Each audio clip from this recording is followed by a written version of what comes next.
Welcome to Season 6 of CX in the Wild with the global voice of CX, Dennis Wakabayashi. Embark on a safari into authentic conversations with emerging CX leaders and brands. The adventure starts now.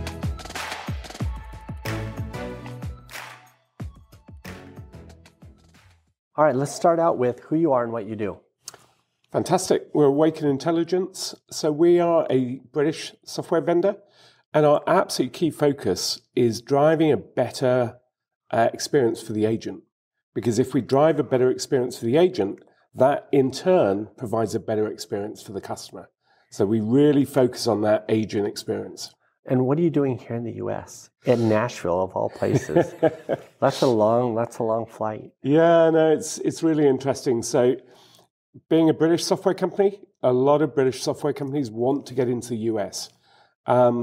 Because the contact center market is huge in the US, and that's all we do. We go after contact centers and we support contact centers.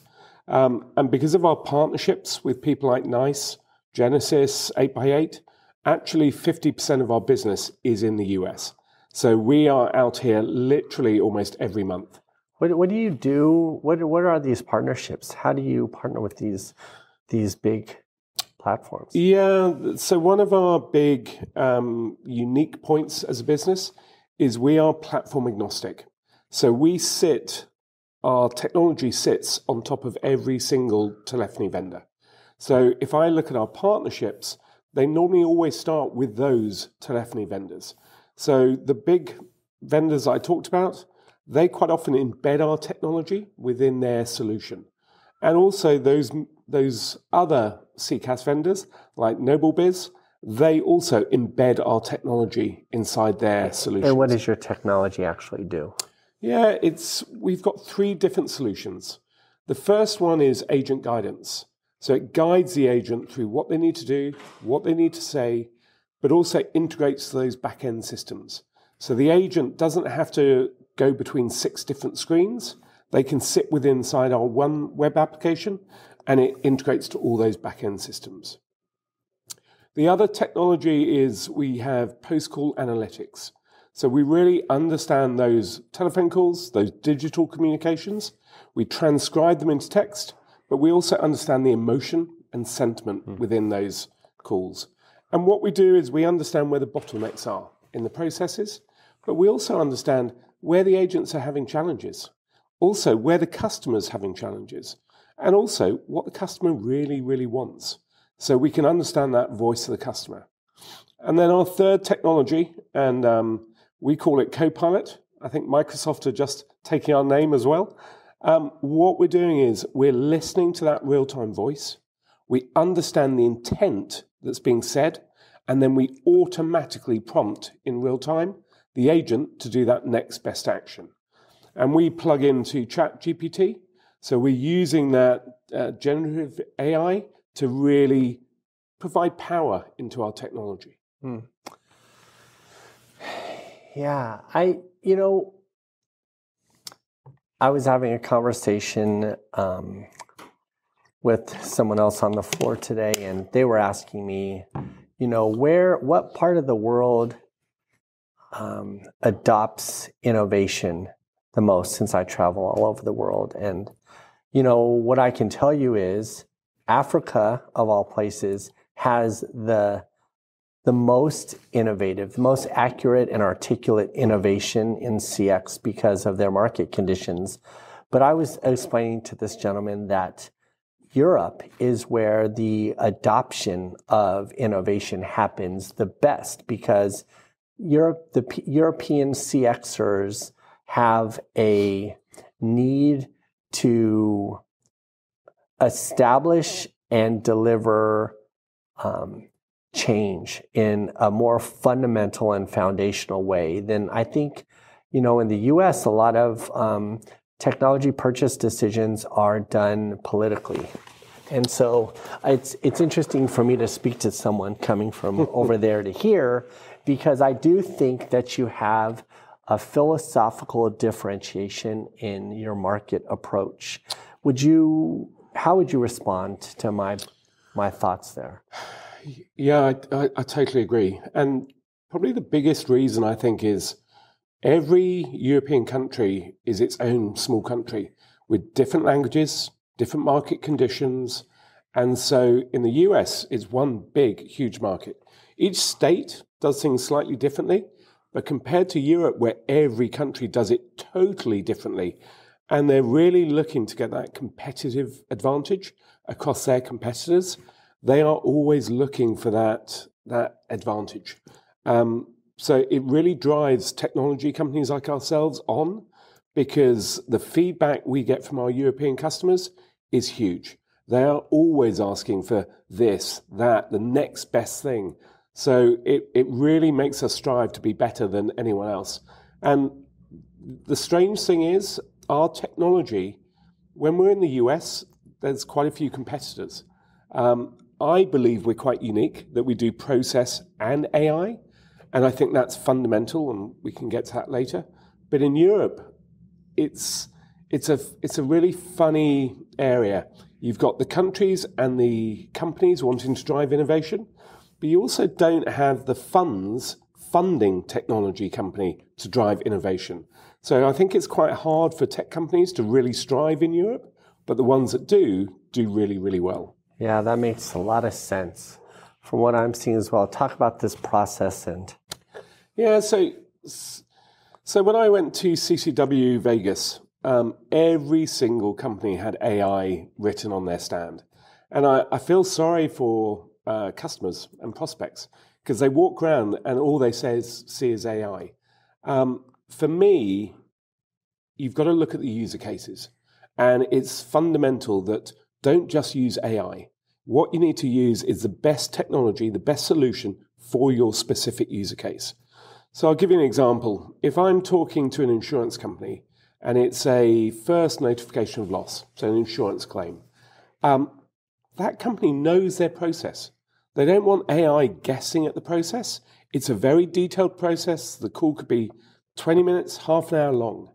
You want a process to drive that agent through that process.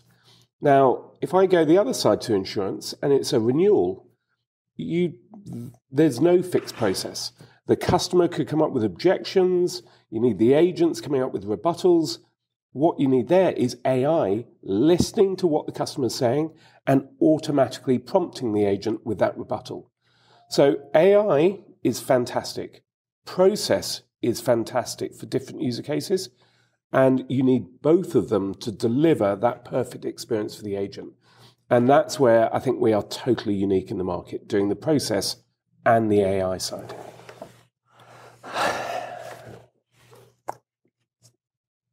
That's an interesting perspective. I'd be curious to know the origin story of Awaken. Yeah, no, if I look back over the years, so we were born out of my chairman's BPO. So Chris Robinson ran a BPO for about 15 years, and he realized technology was fundamental to driving that agent experience, but also that customer experience. So as he built up his BPO in the UK to about 1,600 people, he also acquired technology along that way. So he bought a company many, many years ago called CallScriptor, which was the market-leading agent guidance technology, process-driven. And then about 5 years ago, he sold his BPO to a private base, a PE company called Aquiline in the US. But we were able to take the technology that he'd used in that company, and that is the core foundation of Awaken. So we had the agent guidance, the voice analytics, and now we've got this new company that's 5 years old called Awaken, but most of our technology has been used for 20 plus years. We've had partnerships with Genesis for 15 years. We've had companies like Sitel, now called Foundever, and they've been using our technology for 15 years. So we've got the history and the pedigree, but in this new company that's really driving the boundaries of technology. And on those boundaries, you've introduced generative AI recently? Yeah, totally. So this also comes back to our belief as a company. Everything we develop has to be so simple to use. What we don't want to do is bring technology to a contact center, and then you have to use developers or analysts to be able to use it. So we make our technology so simple to use. And that is our absolute foundation. And I think it's key that all of our technologies has that idea in the back of our heads. It's got to be simple. So you're using generative AI to make things simpler? Partially. The really interesting thing is when we started going down the route of real-time agent guidance assistance, we were looking at, and we integrated to Google Dialogflow, AWS, and that whole generative AI. Those technologies are amazing, but one of the fundamental barriers with those technologies is when you're listening to a call and the customer's speaking to you, they won't just talk about one topic. They'll talk about many different topics. And most of those technologies can only understand one intent, one topic. And so it was good, but it was not delivering what customers, real-world customers, really need. And then when ChatGPT came onto the market, it totally changed the world. Their technology enables you to understand multiple topics or intents on a call and then deliver that agent guidance in real time. So we've plugged in ChatGPT. What's also been a total game changer is now ChatGPT is hosted inside Azure. So Microsoft are bundling up OpenAI with inside Azure. So now you've got the security behind it, and we've embedded that inside our technology. You have a demo of that here at the show? Yes, we do. And we're going to have to go get that on camera. It's really cool, really cool. Awesome. Well, tell me about your origin story. I mean, the podcasters want to know about you too. Yeah, no. So I've been in technology I always say 20 years because I think it shows my age. I think I've actually been in technology 25 years now. I've always worked in technology. It fascinates me. So from a very young age, when I left university as an engineer, I was like, engineering's great, but it's not fast moving enough. So I just wanted to look what could excite me. I'm one of these people that gets bored really easily.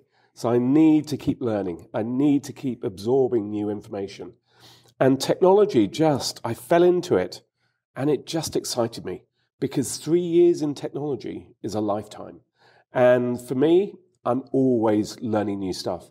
I joined a group called Pavilion, and this is a group of CEOs in the technology sector, and we get together literally every 2 months, and I'm just learning what other people in the different sectors are doing, and I'm trying to see how I can bring that experience into our sector to make a real difference.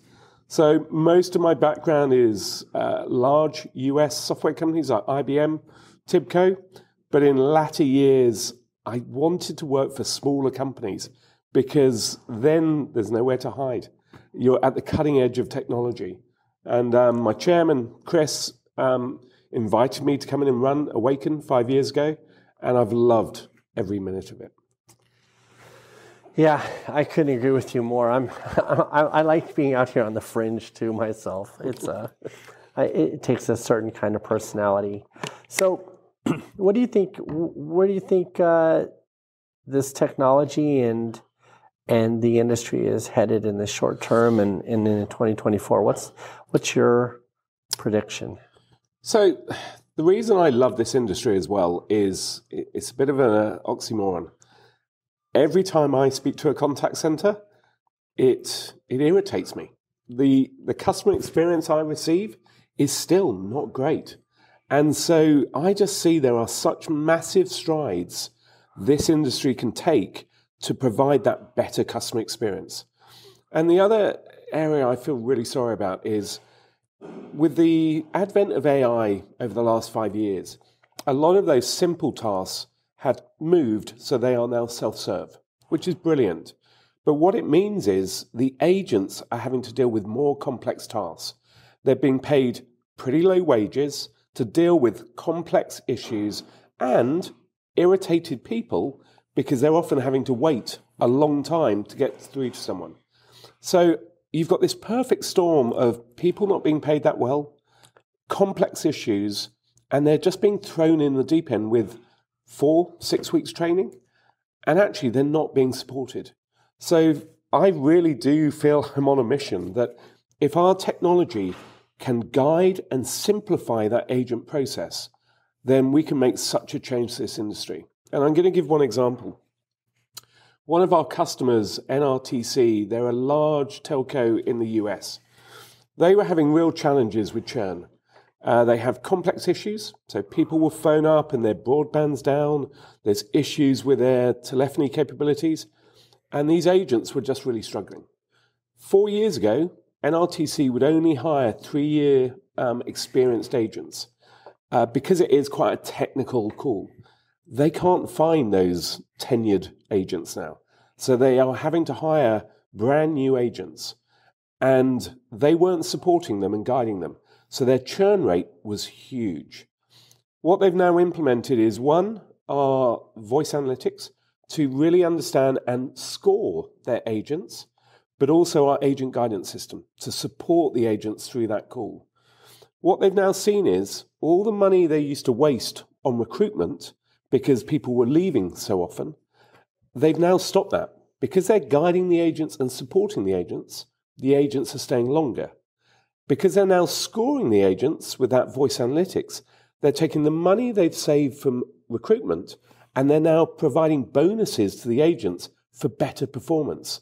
Their churn rate has reduced by 50%, and their agents are happy because they're supported and they're getting bonuses for delivering a great customer experience. That's what every contact center should be striving for. It's a strange world in customer service coming up in this next couple of years with generative AI. There are so many new entrants into this space, more entrants in the last few years at a velocity that I wouldn't even imagine. It seems like every time I come to a show, there's a whole new group of contenders.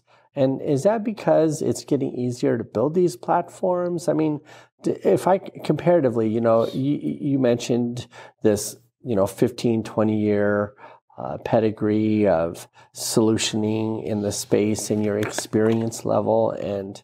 But you have newcomers coming out of the woodwork who say they do some similar things and they have similar access to technologies. They don't have your experience or wisdom, but what's happening there? Why are there so many new competitors? It's getting very confusing for the marketplace. It's getting really confusing. And you hit the nail on the head. Sorry. Oh, you guys, it's okay. I don't need the room until later. Okay. So we'll just kind of round everything up. It is really confusing. And you hit the nail on the head. It is because anyone can start a company now. With people like Amazon, Azure, you don't need to set up servers and stuff like that. You can literally turn on a service. The biggest thing that I would almost caution customers with is we took a long time, 2 years, to go through ISO certification. In the US, it's very similar to SOC certification. It basically means that we are protecting our customers' data. With the advent of AI... I would expect no less coming from Europe, by the way. It's huge because with GDPR and things like that, if you don't protect people's data, you won't win any business. And yet people are signing up with new vendors, giving their data, their customers' data to these new vendors that haven't gone through that process. I look at the papers every week and there's a breach, someone's lost someone's data, and the reputational damage from that, yet alone everything else, is huge. That I think everyone needs to be careful about giving their data to people. And in Europe, even though we integrate to ChatGPT, out of 50 people we're speaking to about this, only 2 of them will allow us to use ChatGPT because they're still worried about security. So you ask what's going to happen in 2024. I do think ChatGPT, generative AI, is going to make a huge difference. Do I think most companies are ready for it in 2024? I don't think they are. because I think we're at the start of this journey.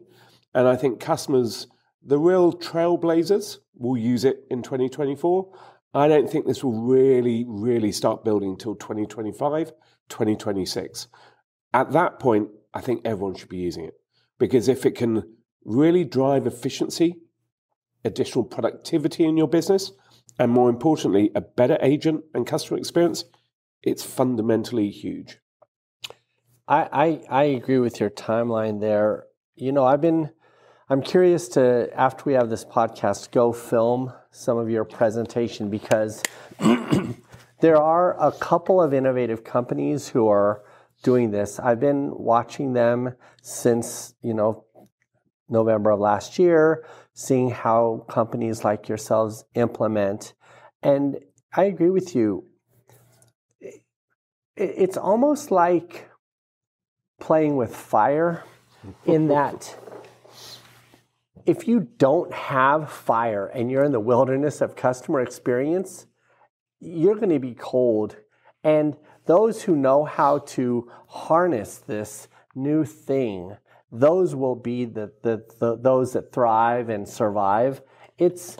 There's no going back. The generative AI efficiencies, capabilities, miracles, magic, fantasy, whatever a person, however they have to take a moment to process it. For those who have used generative AI and solved some problems, every one of those people has come to realize that people throw out this term, a multiplier. I hate all these jargon words, but force multiplier, give me a break.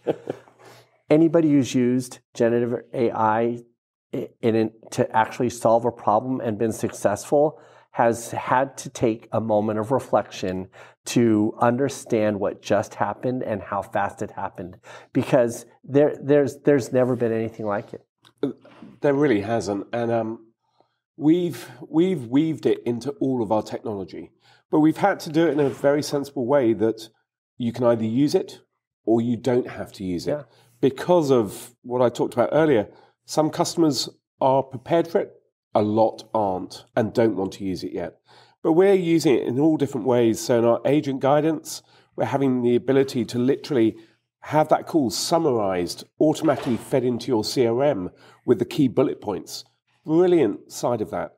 With our post-call analytics, whereas before we used to have to almost build these search packs to look for keywords, now you can literally type a prompt in generative AI and it's searching across every one of your calls to bring that back.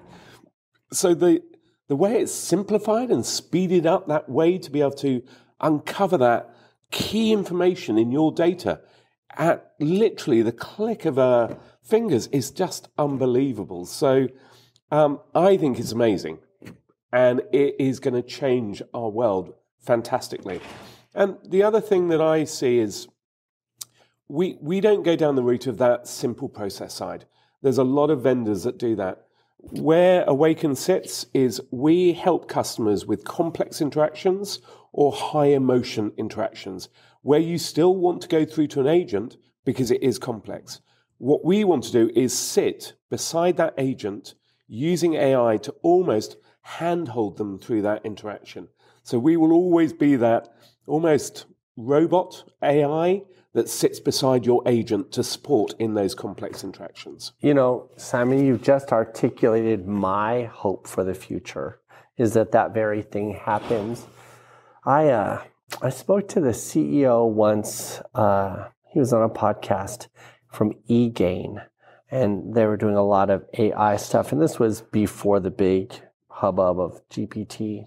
And he said one of the most insightful things I've ever heard anyone say about AI, because I asked him, I'm like, let's just be real, chatbots suck. And like AI and all that, it's like, it is terrible. Like the engagement from those interfaces at this time, and for the audience, this was at least 3 years ago. He was in season 1. We're on season 5 of this podcast. But he said this thing that stuck with me, and he said, the power of AI isn't in the challenge and the response, the question between the customer and the agent. The power of AI is in the ability for AI to help the person who uses it learn.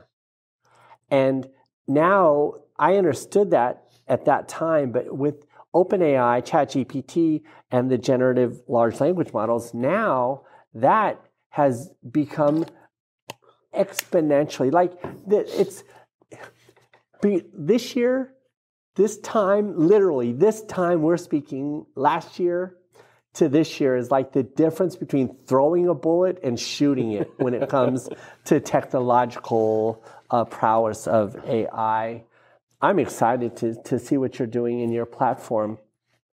What advice would you give another CEO in the world of customer experience for Q1 of next year? So I will put a positive note, but I'm also going to say caution. So because I've worked in the tech sector for many years, about 6 years ago, RPA, robotic process automation, came out. And it was a big game changer. Pretty similar to AI, but probably not quite as big, but pretty similar. Every company or every CEO of a company basically told their tech team to go and buy RPA. And so what did they do? They all went and bought RPA. The problem is, no one actually thought about how I'm going to use RPA and how I'm going to get benefits out of RPA. They just all bought it. And then I remember dealing with a lot of the RPA companies, and 2 years after they'd sold it, they were trying to go back into the customers to actually build value because people were then stopping to use it because there was no value, there was no user cases. So the thing I would say is AI will absolutely transform our industry, but don't just buy AI. Look at your user cases. Make sure you're buying the right technology for the right user cases to drive a real difference. And that's why I love speaking to you, Dennis, because you're all about that customer experience side. Let's not lose that focus. We need to be making sure we're delivering a fantastic agent experience, which then delivers that fantastic customer experience. So don't just buy technology for technology's sake. Buy it for that specific user case. I love it. Simon, thank you so much for being on the podcast today. Cheers, Dennis. Hopefully, today's exploration with CX in the wild has unearthed fresh CX insights for you. Be sure to explore previous episodes or share this podcast to invite others on our safari. Have a great suggestion or want to be on the show? Reach out to Dennis on LinkedIn. Until next time, stay curious and keep exploring the wild world of CX.